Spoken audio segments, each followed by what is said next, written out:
welcome back to another episode of The Outer Rim Random with myself, the outlaw Adam Neeson, joined as always by my partner, Danny Brown. Danny, how are you, my friend? I am good. I'm good. I made a lovely creamy Cajun chicken sausage pasta this evening, and Mm. instead of normally I put Parmesan in it, but tonight I put mozzarella in it, and it gave it like a real nice sort of creamier with a lovely sort of cheese pulley texture. And I Mm. don't know, it's just one of those things where after I made it and was eating, I was like, I've hit a winner here, you know. So Mm. that's my evening so far, and it's yeah, nothing beats having a good meal of an evening, you know. What about you? What'd you have today? I had a packet of peanuts. Okay. I had to go to an appointment in the morning and then I came home and had a nap, and that nap lasted for 6 hours. And then I was like, oh no, So a proper sleep. a proper, yeah, I went to bed. But joining us today, very special guests. Me and Danny can't believe it. Hopefully, everybody listening is in for a treat. We have a gentleman who has been in many a franchise, has had a fantastic career, has been in things like Mad TV, King of the Hill, Family Guy. He is Static Shock. He is Jon Stewart. He is Samurai Jack. He is Hermes from Futurama. He's been in multiple video game franchises, to name a few: Metal Gear Solid, Jack and Daxter, Saints Row, Dead Island, Halo, Injustice, Mortal Kombat, but to us, he is Bail Organa, Kit Fisto, and Jar Jar Binks, and to me, he is Cowboy Curtis. Joining us today, very special guest, Mr. Phil LaMarr. Phil, how are you, sir? I'm good, thank you. Thanks for having me. Thank you for joining us, Phil. It's Thank you. it's our honor, to be honest with you. When Danny sort of reached out and we were able to get you, it was one of those moments where we can't believe that we actually get to talk to you. It just, as Adam said, it was one of those sort of moments where I was like, yeah, we've got Phil LaMarr on, and you know, you're sort of the voice of one of the many voices of our childhoods. You know, I grew up watching Grim Adventures of Billy and Mandy, Samurai. I mean, Samurai Jack's a massive one for me because not Oh, only am I a fan of that character, but me too. Genndy Tartakovsky. You know, I've talked so much about like being a fan of his Star Wars Clone Wars micro series, so to kind of have that connection with Mhm. that and then Samurai Jack, it was just kind of like, no way, this is incredible. So yeah, we're very honored and humbled to have you on our show. But Oh, where does before we started recording, you kind of mentioned that your love of Star Wars started when you were 10 years old. Can you kind of take us back and talk us through sort of your Star Wars journey and where it began? well, back when the very first Star Wars movie came out, I went to see it as a 10-year-old and fell in love with this great new world, galaxy that George Lucas had given to us. It was incredible. And, well, that's part of the reason that I am gratefully in love with Genndy Tartakovsky because he is the reason I was able to actually get into that world. Because after we did the first 4 seasons of Samurai Jack, he then began Star Wars animation for the first time. And thankfully, Star Wars Clone Wars went on. Years later, I got to voice a Jedi, which the 10-year-old me would have hugged me. Yeah, so just absolutely appealing to that inner child. So that Jedi is Kit Fisto, and I think what's kind of interesting is that you know you're voicing other characters within Clone Wars that are already kind of established. You've got Jimmy Smits playing Bail Organa, you had Ahmed Yes. Best doing Jar Jar Binks, but for Mm. Kit Fisto, that's a character who didn't have a voice. You know, he won over the audience in Attack of the Clones with his cheeky smirk as he pushes over 3PO, but then he's taken out fairly quickly in Revenge of the Sith by Palpatine. So, you know, we didn't really get to hear him. He never had a voice. He was just Oh, this kind of character yes. that interested people. So, how did you go about then giving that character a voice? What was kind of the discussion in the room about, you know, even to give him that sort of accent too? Like what was the thinking there? Well, it was interesting because nobody explained why that Jedi did not speak on camera. But when I began to start doing the voice, I loved the concept that George Lucas had, that any creature, person from an aquatic planet should sound Caribbean. Can you do a Jamaican accent? Yes. And it's fun to do a Jamaican accent. Well, even in the future or a galaxy far, far away. One of the episodes that really stands out for Kit Fisto is the Lair of Grievous. It's such Yes. a he's such a charismatic character, but he also with his Padawan is trying Yes. to teach these positive lessons and how to, hold back. You don't need to be on the attack. And it gets quite emotive obviously towards the end. So trying to balance that kind of Mm, charisma of Kit Fisto and his style with yes. then the grief that's there, like it's Hmm. so impactful. So how did it feel kind of going into an episode like that? Well, because Grievous was such a huge villain, but not Darth Vader. And that was so great for this Jedi to finally combat and win. Although, personally, it was a wonderful experience to have Tom Kenny be my Padawan. Mhm. As I say, you got to bring Kit Fisto's voice to life, but how did you find then sort of taking on the roles of Bale and Jar Jar from two actors who've already kind of established those voices? What did you, did you ever sort of collaborate with Jimmy Smits? Or I know you sort of took the reins from Ahmed. Ahmed had been doing the voice and then you kind of took that on. So what was it like sort of becoming those characters and kind of adding your own, especially for a character like Bale, who is in episode three, yes, and does play a bit of a pivotal role there. But you're with the Clone Wars, you get to see more of what he can kind of do, and ultimately influences what we then see in the likes of Rogue One and Andor. It was a pleasure. Well, I think because of his very busy Hollywood work, Jimmy Smits was not available for a cartoon. But I knew that I could do that because I can match many people's voices over the years.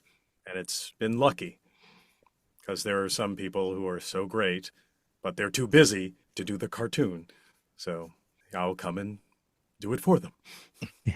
And what do you have to say to people who maybe sort of say, not necessarily people who are too busy to do cartoons, but when you get those people who sort of say, like, oh, I don't watch the Star Wars cartoons because they're for kids.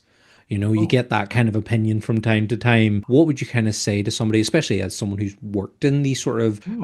animated shows, such as not just the Clone Wars, but you did Rebels as well, and even Samurai Jack. Like Samurai Jack, I did enjoy it as a kid, but I think I almost enjoy and appreciate it more as an adult now. What do you say to people who are saying cartoons are for kids?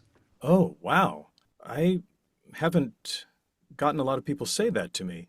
And I thought it was not people thinking only Star Wars Clone Wars was for kids because George put it in movie theaters, which was brilliant, taking those first four episodes and making them into a movie. And so you could see Star Wars animation in a movie theater, so that would make most adults think they should watch it.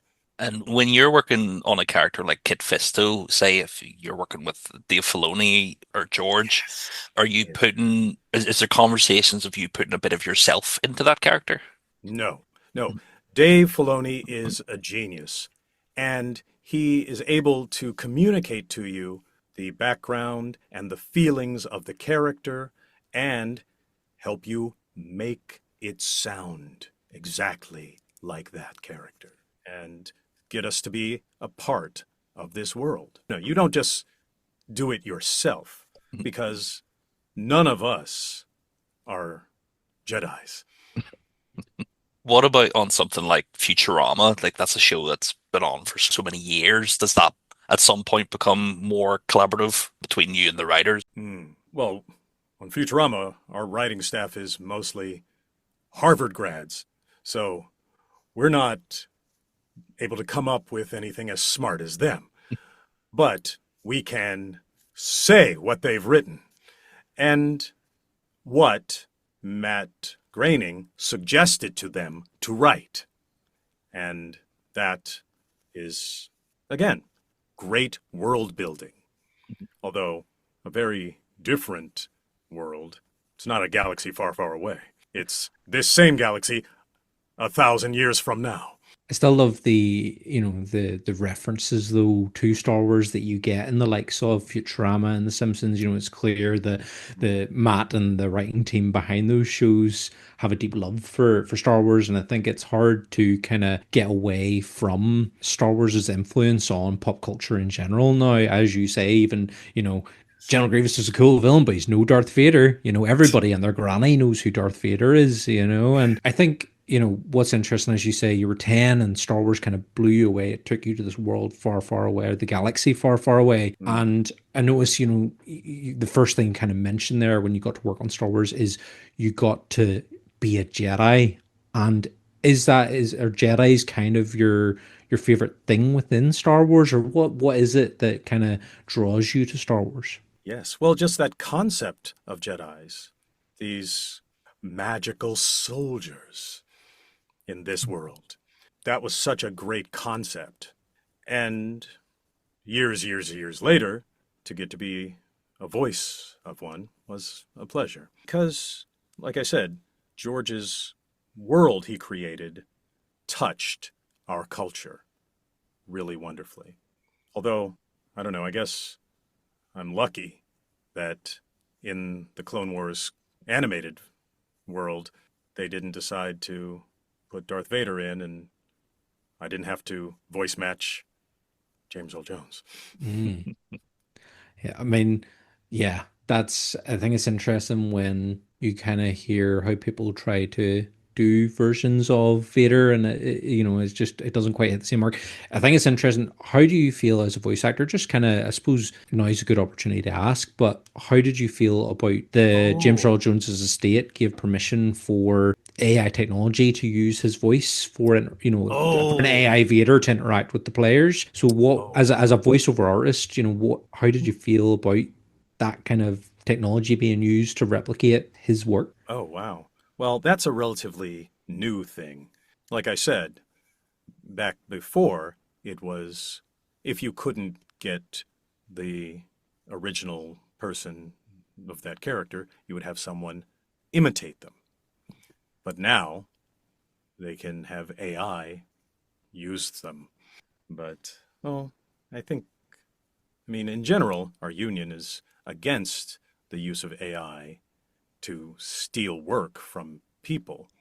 But it does make sense for people we've lost.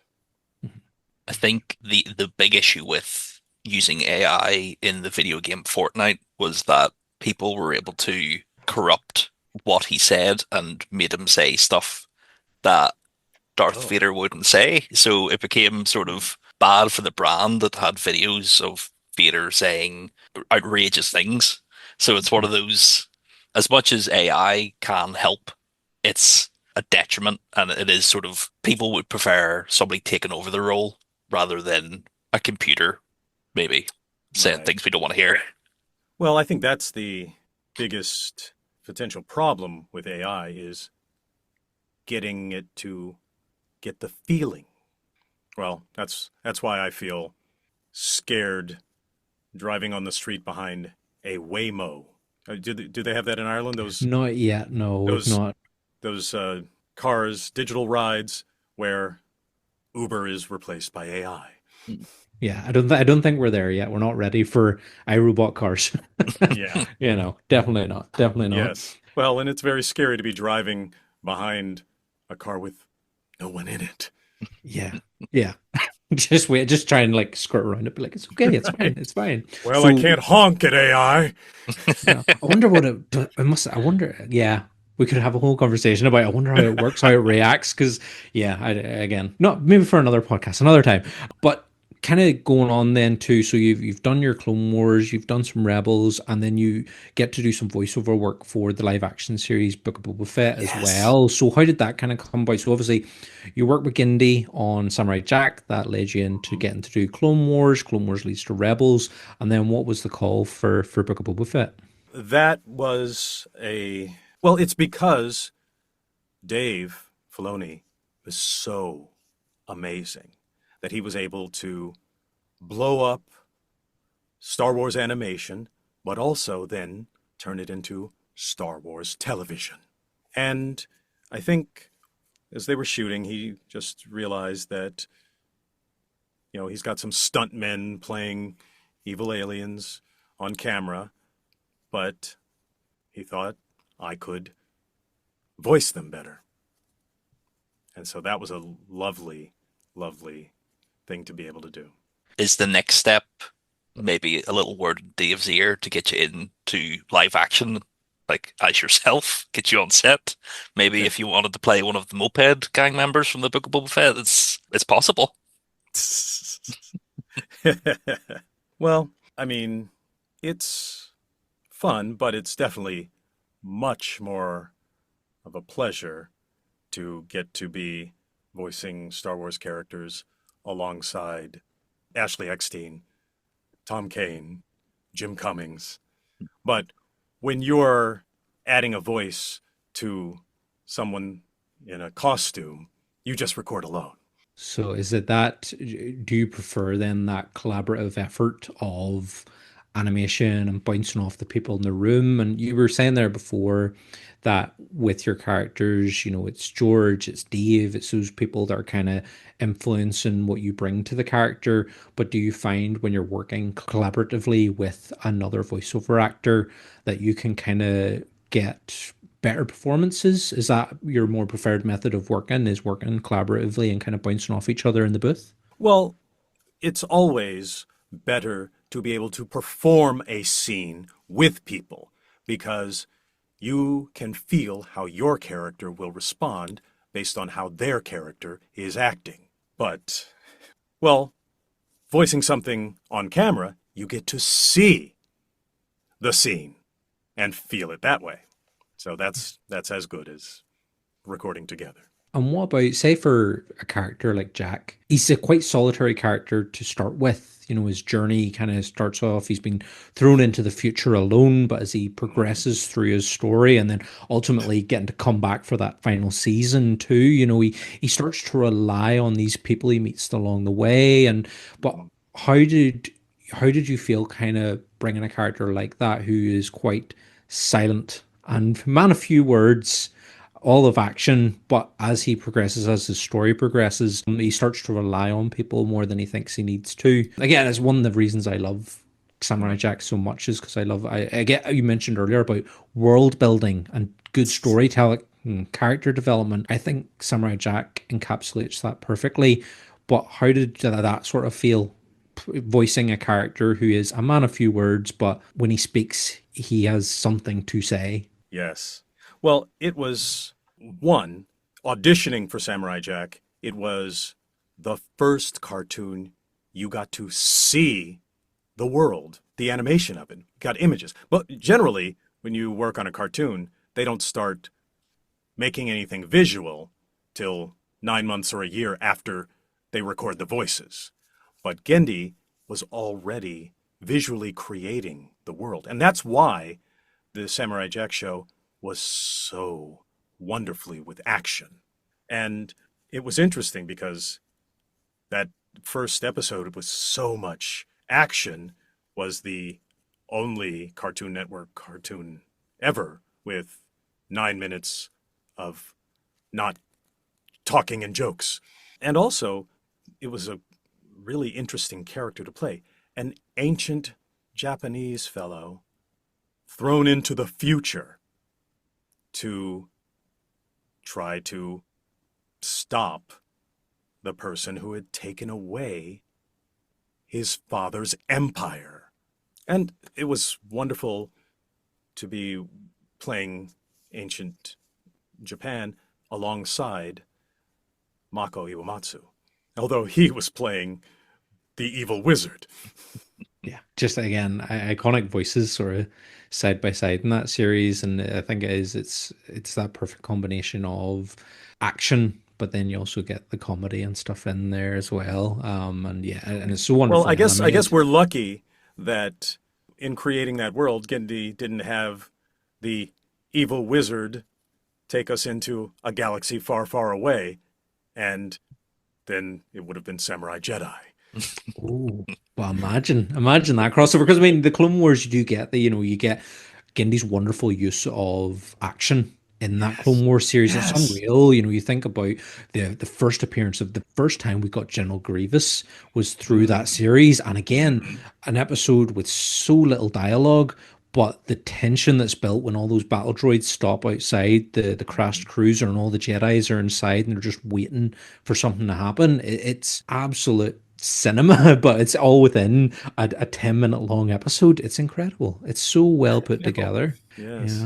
But just Yes. on your kind of working legacy, then, how do you feel? Because I mean, you start out with the likes of, acting in Pulp Fiction, which is again another pop culture moment. And then you've got to be in, you've got to be part of Pee Wee's world. You've got Samurai Jack. You're part of Futurama. You're part of Star Wars.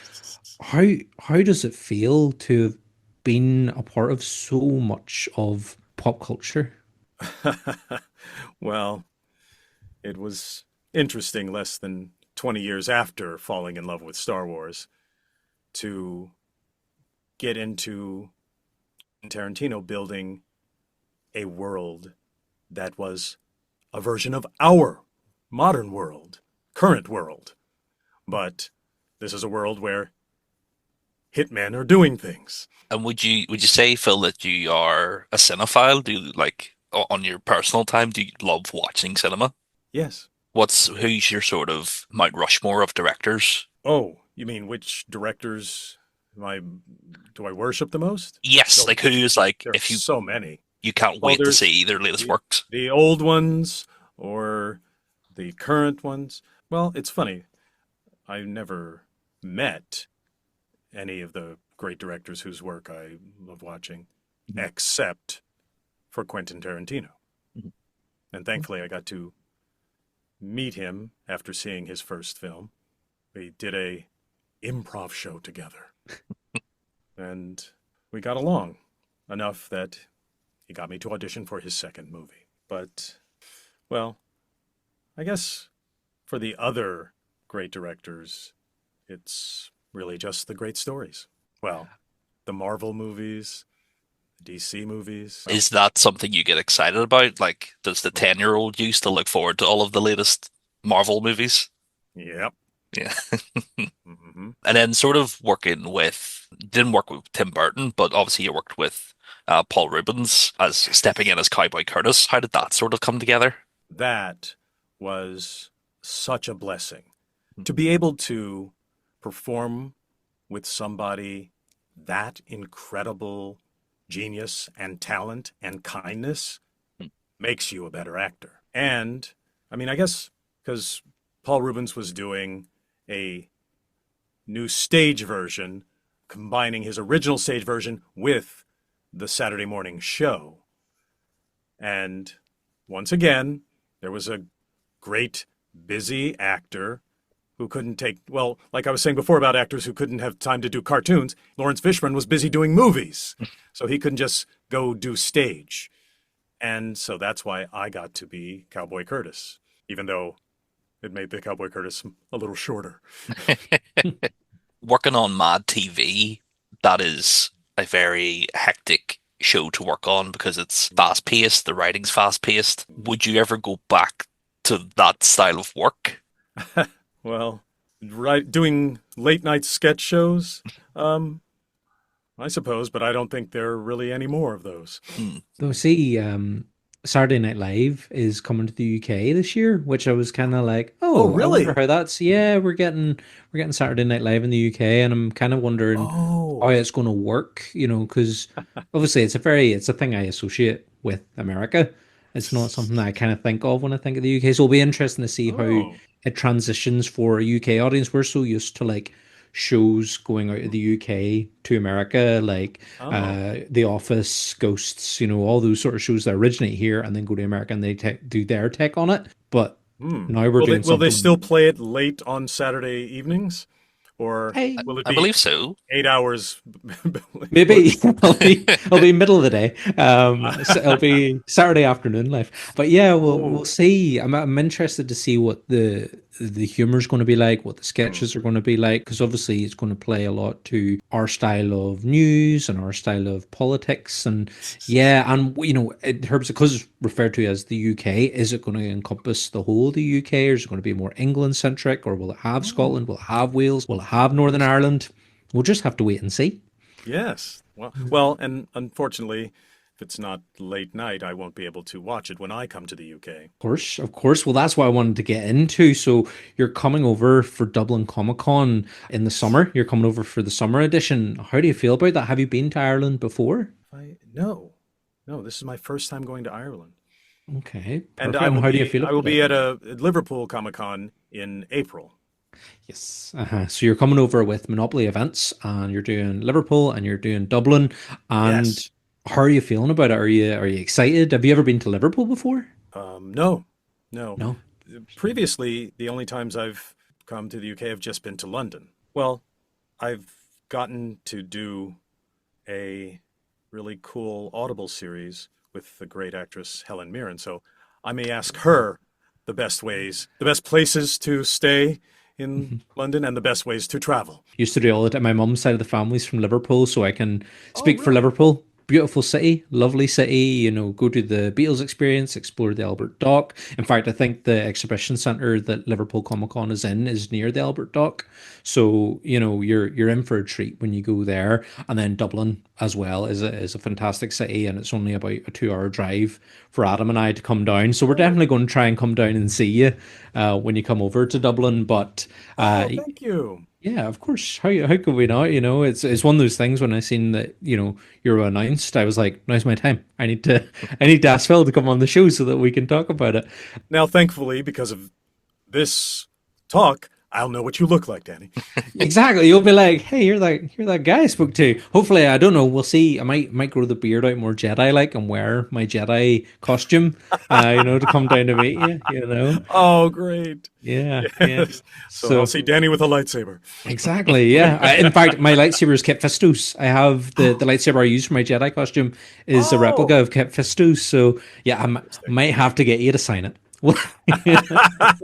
Thank you. And in terms of meeting your fans, then what does it mean to meet the people who are fans of all your different characters? Because I'm sure every person that comes up to you has a different character that they love. Like for me, as I say, I would love to get you to sign my Kit Fisto lightsaber, but I also really want. Like I really want to talk to you about Samurai Jack, which I've done now, but it's Oh, just something I could talk for days about Gindy's work, and that's the kind of thing that I'd be sort of focusing in on. But when you meet your fans, how does it feel that so many people are talking to you about so much of the variety of work that you have? well, it's a blessing to be reminded of good work from the past. Well, even the samurai.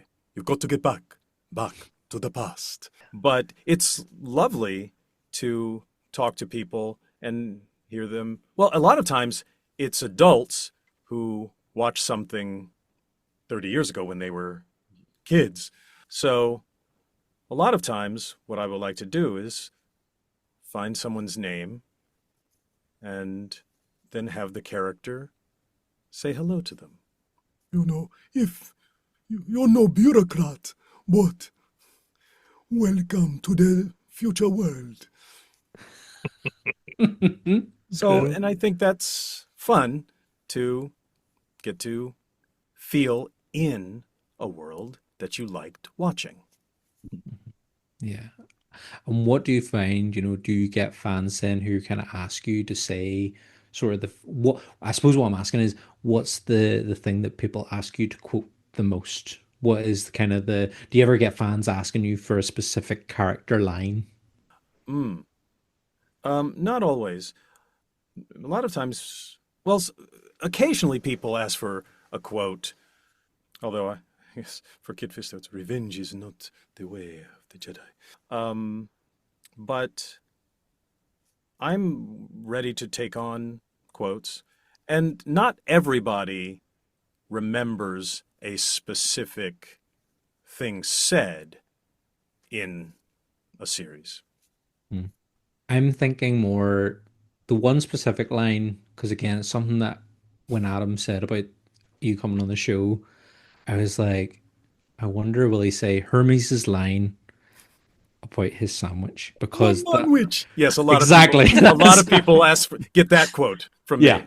that's the one. I was kind of like, I wonder how often people ask him for my sandwich because it's just when you think of Hermes, you think of that line. Again Hermes for me. Futurama is probably my favorite because I don't know. I don't think it's a hot take, but everybody loves The Simpsons, but Yes. I personally prefer Futurama, and I think Oh, again it's in that notion of it's got more of it's got a continuous story where The Simpsons kind of has episode to episode. It's the situation, the episode, and then it moves on.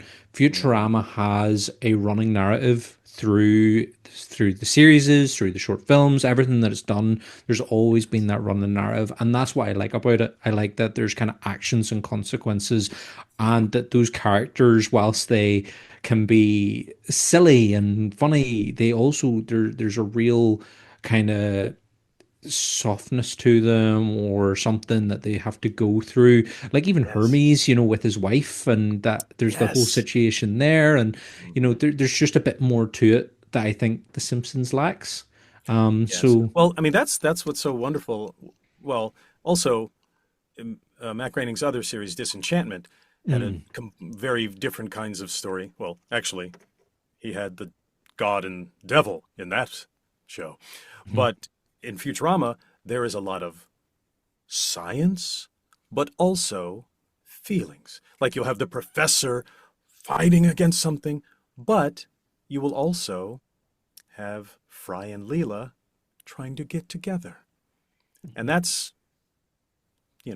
rare storytelling. yeah, I think my favorite Futurama episode, because it brings me to tears every time I watch it, is Jurassic Park. With Seymour Butts, the dog. Like that, just every time when it gets that last part and I'll Wait Forever comes on, I'm just like, oh, my heart.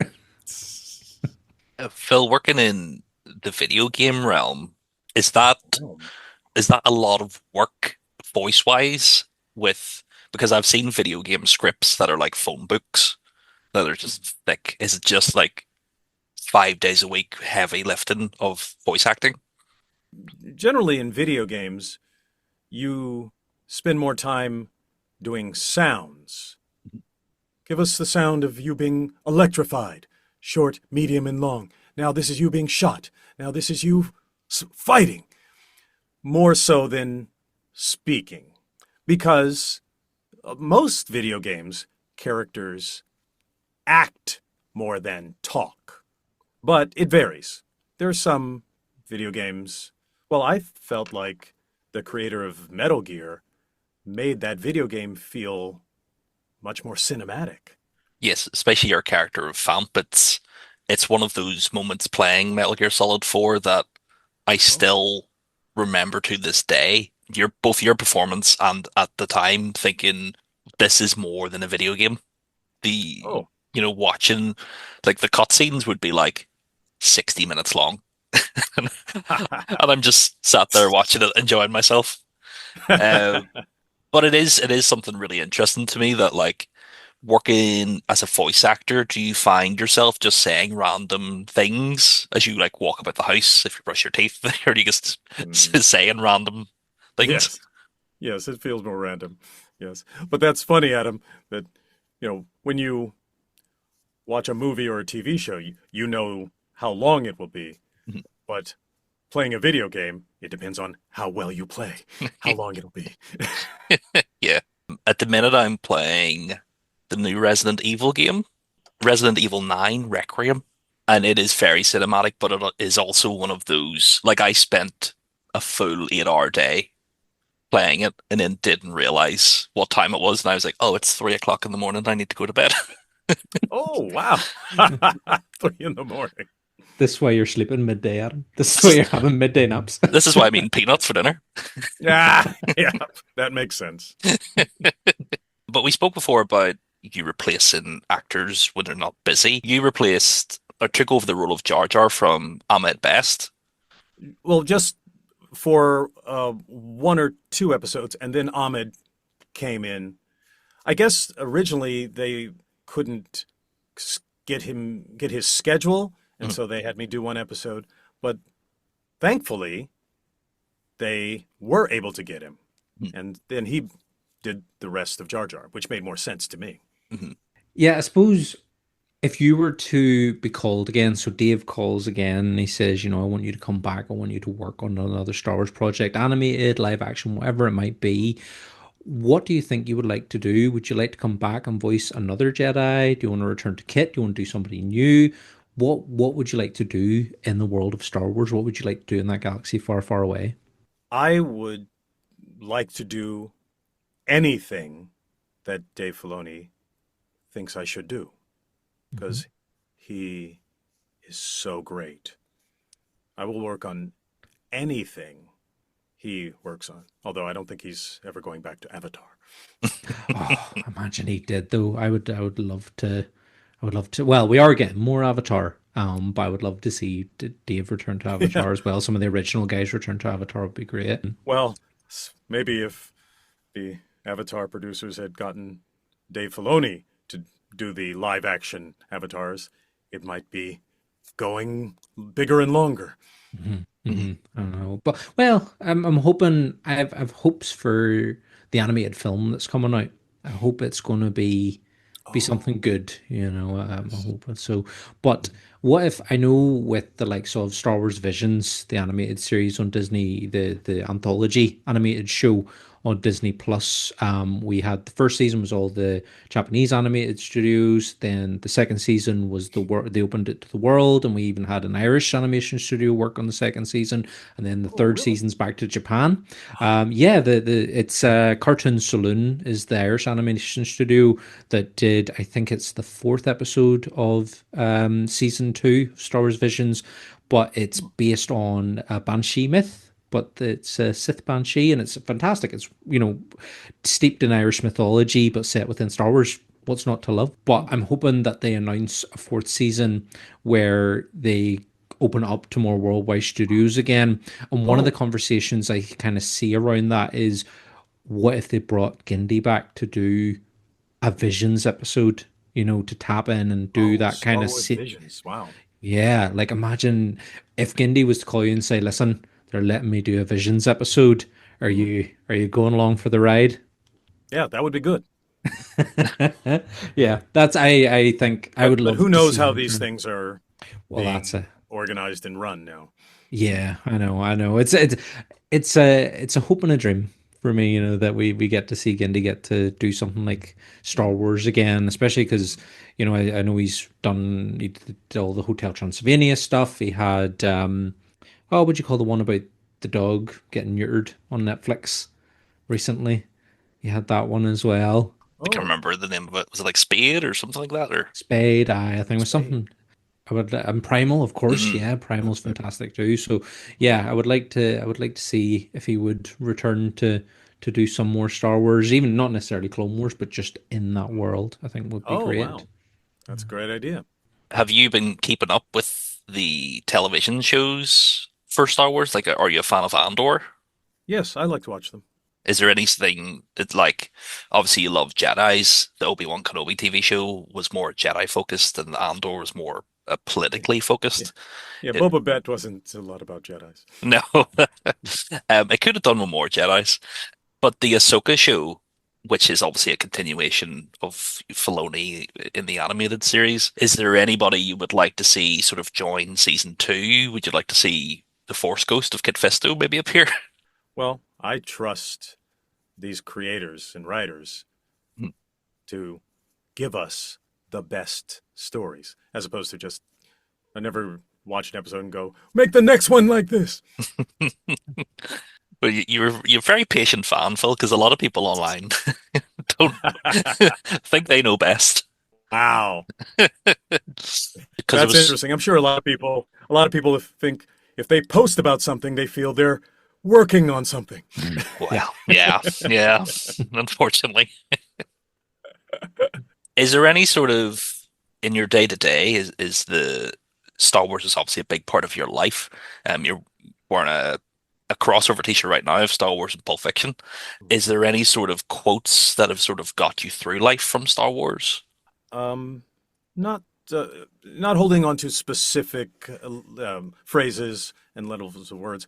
Really, more just actions Mm. like defeating Grievous. Hmm.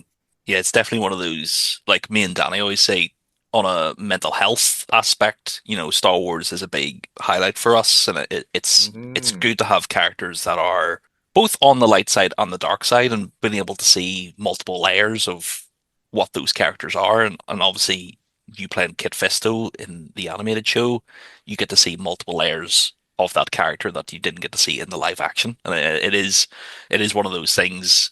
You play Bail Organa. I love Bail Organa as a character, and I love him in the Clone Wars. I think you do such a fantastic job, sort of. For as much as I joke that I love Jimmy Smits as an actor, your Yeah. Bail gives that character more substance. Well, no, not more than Jimmy's. I mean, Jimmy's performance made that character so great. I mean, because he was so important in the Star Wars world. And that's why when they went to animation, it's like, no, let's make sure we get Bail Organa in, keep him in this world. Have you ever met Jimmy? Sadly, no, No. no. That would be an important day. Well, when you fill in somebody's voices, you're never with them. Mm. Has there ever been somebody whose voice you've filled in for has thanked you? No. Hey, actually, I'm trying to.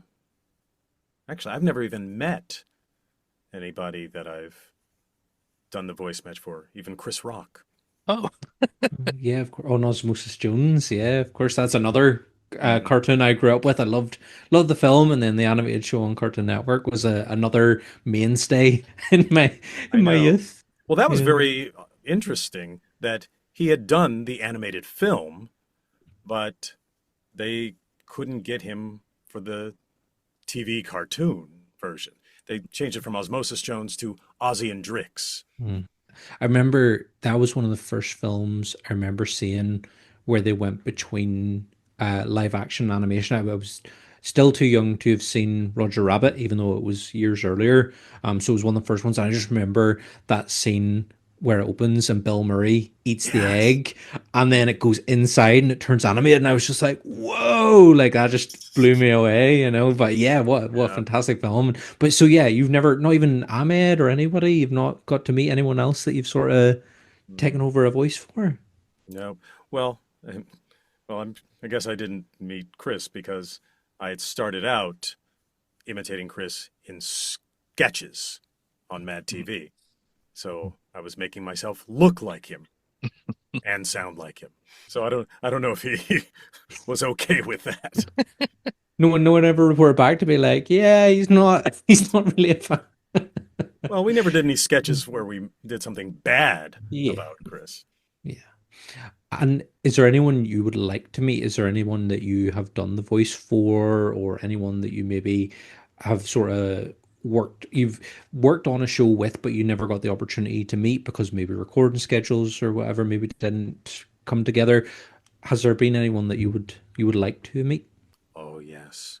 Well, back years ago, I did some sketch where I played Sidney Poitier, and I would have loved to meet the man who created African American stardom in America. Mhm. But I've never got to meet him or Michael Jackson. did you play Michael Jackson on that TV? In sketches, yes, a bunch of sketches. Although one sketch, and wonderfully, I was playing these fellows before our world lost them. Although I don't know what Michael Jackson would have thought about our sketch where it's Michael Jackson fighting with the band Kiss. And oddly, on our late night sketch show, we didn't have cast members playing Kiss. We had the actual band Kiss. That must have been cool. That must have been a cool experience. Yes, Yeah. that was wonderful. Thankfully, we weren't doing a musical session because I don't know if I could have kept up as high as them. coming from Mad TV, a lot of the cast members there moved over to Family Guy with you. Is it nice to see people like Alex and Will Sasso and stuff just as a little reunion from time to time? Oh, yes, yes. Always a pleasure. Hmm. Well, because Alex Borstein and I were there to help Seth MacFarlane start doing Family Guy. There was a Fox executive who said, "Can you come help this young animation guy get started on Fox?" And we did the Family Guy pilot. Oh. And he brilliantly kept Alex on as the character's wife. And now She still is. yeah, that's it. It's been 25 years, like Mm-hmm. crazy long. How is it working with like people like Seth MacFarlane, where it's very clear that they are, you're a comedy genius in your own mind, but like, is he also sort of like, does he come to you and say, Phil, I admire you because he's like after you? Does he take from you or do you take from him? Well, Seth is one of the people I feel thankful and lucky to get to work with because he is so smart, so sweet, and incredibly talented.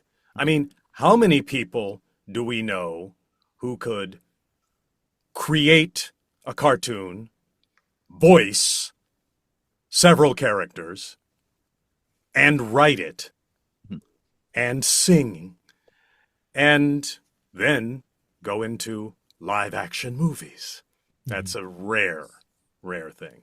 Well, and the fact that he can voice, produce, write, and sing. I remember there was one episode of Futurama where they had Seth singing in it, like sounding like Frank Sinatra. And he also sings on stage with the rapper Logic. Yeah, I have one of his albums that is him doing Sinatra covers, and it's a strange because he sounds just like him. It's so strange. Right? Yeah. Would that be anything that would sort of interest you? Would you ever sort of develop your own TV show where you would write, produce? Is that something that you would have in mind? Well, actually, several years ago, I was working alongside actor, writer, producer Matt King. We were trying to create a D&D cartoon, Goblins animated. Mhm. But even though I was able to get some fantastic voice actors to join our cast, Jim Cummings, Billy West, so many people, but sadly, we couldn't get the show picked up. We showed them this because it's based on this wonderful D&D website, Goblins, but I guess Amazon thought we already have a D&D cartoon and rejected us.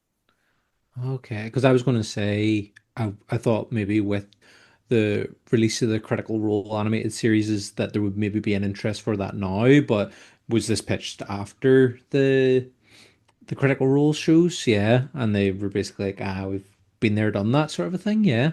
Mhm.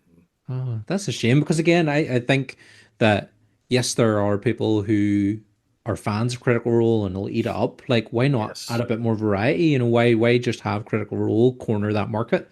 Why not give us more? I'm interested. If it go again, we'll definitely be there to support it. Mm. Come to Ireland, we'll produce it over here. It's cheaper. Yeah, sure. That's why they did the Ninja Turtles over here back in the day. It's cheaper to give you.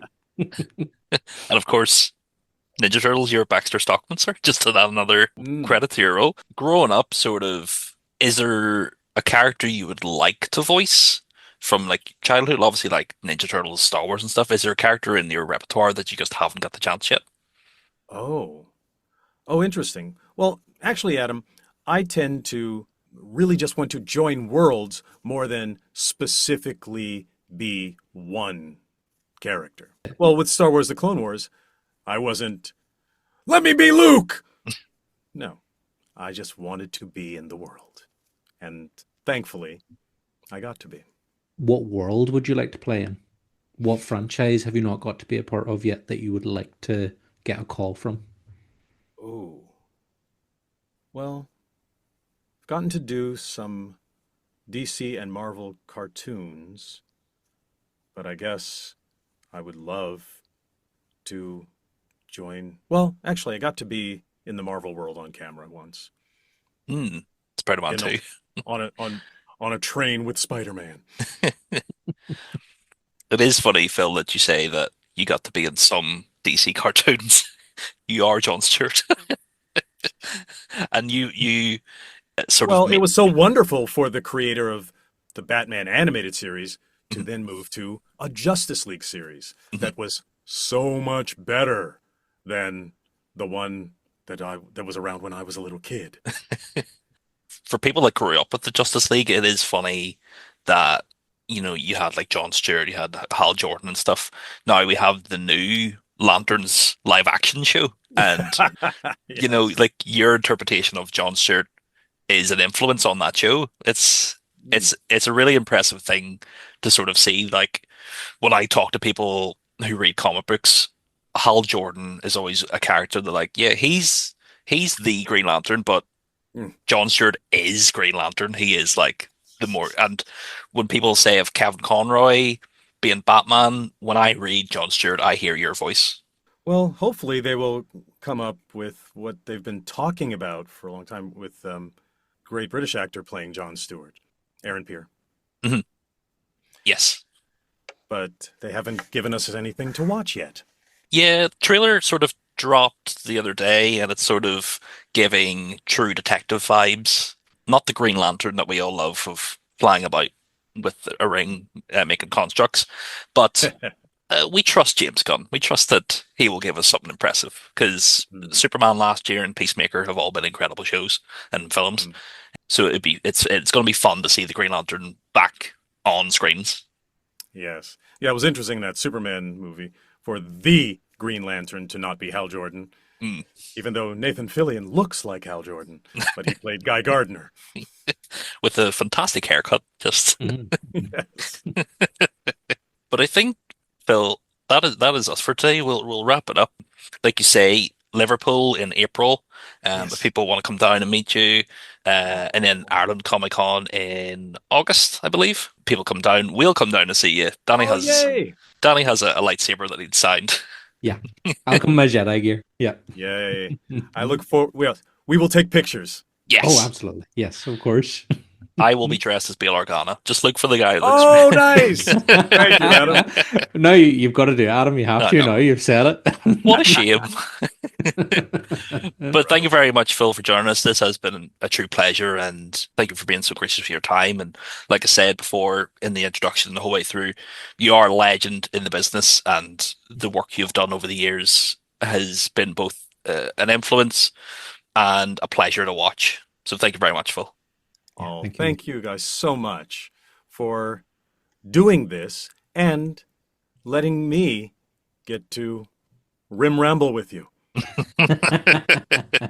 And Thank Phil, before we go, can we just get one my manwich? My manwich! Fantastic. Thank you so much. Well, there you go, Adam. I know you want sweet something of someplace. Thank you very much, Phil. Thank you. Thank you guys all for listening. Join us next week for more fun and shenanigans in the stars. And as always, we have friends everywhere. Bye, everybody. Bye-bye. Bye-bye.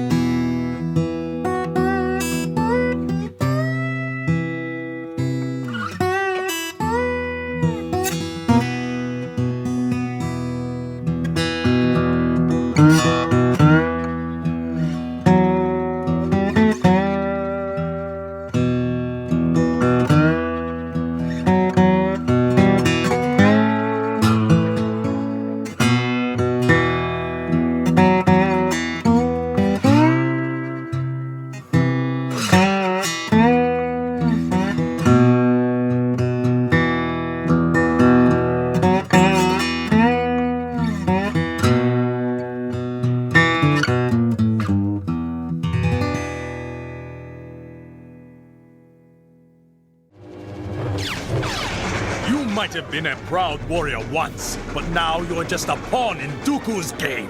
I wield great power, Jedi fool!